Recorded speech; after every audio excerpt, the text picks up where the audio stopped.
तो दोस्तों, cyber crime एक बहुत बड़ी समस्या हो चुका है। आज के वीडियो में हम बात करेंगे कि साइबर कंप्लेंट कैसे दर्ज की जाती है, साइबर क्राइम के मुख्य कारणों में गवर्नमेंट का क्या रोल है और क्या करना चाहिए सरकार को इसको कंट्रोल करने के लिए। दोस्तों, साइबर कंप्लेंट करने के दो तरीके हैं। एक है कि आप 1930 नंबर को डायल करके अपनी शिकायत दर्ज करवा सकते हैं।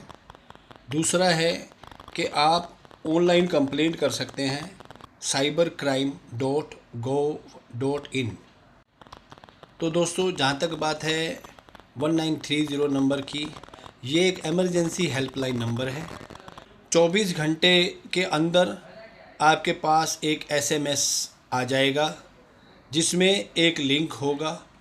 उस लिंक पे जाकर आपको अपने वैलिड डॉक्यूमेंट और प्रूफ देने पड़ेंगे, और अगर आप ये नहीं करते तो दोस्तों, जो आप 1930 पे कंप्लेंट दोगे वो आपकी कैंसिल हो जाएगी, रद्द हो जाएगी। अब दोस्तों, एक तरफ जो साइबर क्राइम करने वाले ठग हैं वो नए नए रास्ते ईजाद कर रहे हैं, दूसरी तरफ हमारी गवर्नमेंट जो है उसका रोल समझ नहीं आता।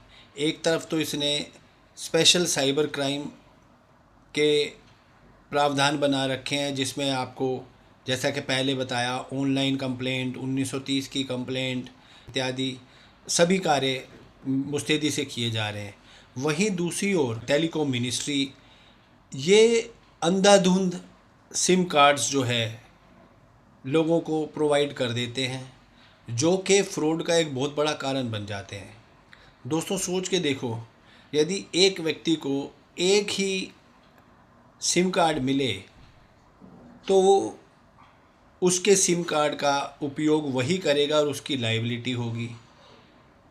जो फ्रॉड लोग हैं वो गरीब लोगों के नाम से सिम कार्ड निकलवा लेते हैं, उनका मिसयूज़ कर लेते हैं, उनसे म्यूल अकाउंट्स भी बना लेते हैं, ट्रांसफ़र भी करवा लेते हैं, अमाउंट विड्रॉ करके भाग जाते हैं।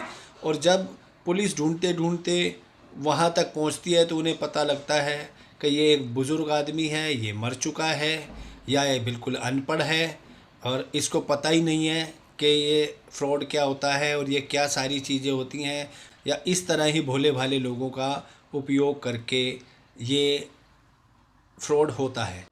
अभी दोस्तों, एक केस सामने आया था जिसमें कि एक व्यक्ति के नाम 35 से भी ज़्यादा सिम कार्ड्स इशू हो रखे थे, और जिनमें से ज़्यादातर का मिसयूज साइबर क्राइम में किया जा रहा था। जो हमारा टेलीकॉम डिपार्टमेंट है वो बिना प्रॉपर वेरिफिकेशन के मल्टीपल सिम्स लोगों के नाम निकाल देता है। इसके लिए अब प्रोविज़न भी बना है, परंतु अभी भी उसमें लगभग 9 सिम आप एक व्यक्ति ले सकता है, जो कि अपने आप में ये भी बहुत ज़्यादा है। हर व्यक्ति के पास एक या बहुत ज़्यादा हो 2, इससे ज़्यादा सिम का प्रावधान एक बंदे के लिए नहीं होना चाहिए, और वो भी प्रॉपर वेरिफिकेशन से होना चाहिए। दोस्तों, मिनिस्ट्री ऑफ टेलीकॉम को वेरिफिकेशन करवाते रहना चाहिए केवाईसी के द्वारा, ताकि पता लगता रहे कि इनमें से जिनके नाम पे सिम अलॉट की है वो व्यक्ति गुजर तो नहीं गया, या वो सिम को यूज़ कर भी रहा है या नहीं, या उसको इस सिम की आवश्यकता है कि नहीं। दूसरी तरफ, अगर आपकी पेमेंट गलती से चली जाती है किसी व्यक्ति के पास या फ्रॉड से चली जाती है, तो आपके पास एक लीगल राइट बनता है पैसा वापस लेने का। 3 दिन के अंदर अंदर आपके बैंक में जाकर रिटर्न कंप्लेंट दीजिए। कंप्लेंट में लिखिए जो ये ट्रांजैक्शन हुई है ये अननेसेसरी थी। आपकी यदि कोई गलती नहीं होगी उस ट्रांजैक्शन में और आप विक्टिम हैं फ्रॉड के, तो वो अमाउंट आपके बैंक में रिफ़ंड आ जाएगा। ये बैंक की जिम्मेदारी है। 6 जुलाई 2017 को आरबीआई का एक नोटिफिकेशन भी जारी हुआ है जो कि जीरो लायबिलिटी पॉलिसी की बात करता है। जीरो लायबिलिटी पॉलिसी क्या है? इसके अकॉर्डिंग अगर आपकी नेग्लिजेंस नहीं थी और आपने टाइमली कंप्लेंट किया है तो बैंक को पैसा आपके अकाउंट में वापस क्रेडिट करना होगा, ये बैंक की जिम्मेदारी है। और अगर बैंक आपके अकाउंट में अमाउंट रिफ़ंड नहीं करता तो आप आरबीआई के ओम्बड्समैन के पास कंप्लेंट फाइल कर सकते हैं। और दोस्तों, इसके अलावा 6 अप्रैल 2023 को भी एक नोटिफिकेशन आरबीआई का आया, जिसमें आरबीआई ने कहा कि बैंक्स की रेस्पॉन्सिबिलिटी है अपने कस्टमर्स को इसकी नॉलेज देंगे, बल्कि बैंक को इंश्योर भी करना होगा कि उनके किसी भी कस्टमर का जो अकाउंट है वो मिसयूज़ नहीं हो रहा है।